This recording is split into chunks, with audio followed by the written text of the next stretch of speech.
নমস্কার। কবিগুরু রবীন্দ্রনাথ ঠাকুরের হারিয়ে যাওয়া সত্য আমার মেয়ে সঙ্গিনীদের ডাক শুনতে পেয়ে সিঁড়ি নিচের তলায় যাচ্ছিল সে নেমে। অন্ধকারে ভয়ে ভয়ে থেমে থেমে হাতে ছিল পরীক্ষানি, আসলে যে আড়াল করে চলেছিল সাবধানী।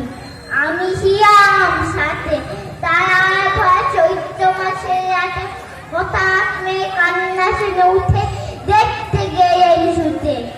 সিঁড়ির মধ্যে যেতে যেতে প্রদীপটা তার নিভে গেছে বাতাসেতে। সুধায় তারে কি হয়েছে বামি, সে কেঁদে কয় নিচে থেকে হারিয়ে গেছি আমি।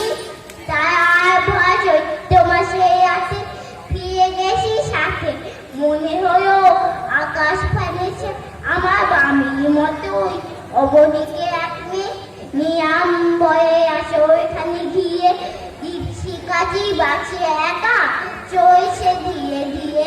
নিত্য যদি আলো যদি হঠাৎ যেন থামি, আকাশ ভয়ে উঠতে কেঁদে হারিয়ে গেছি আমি।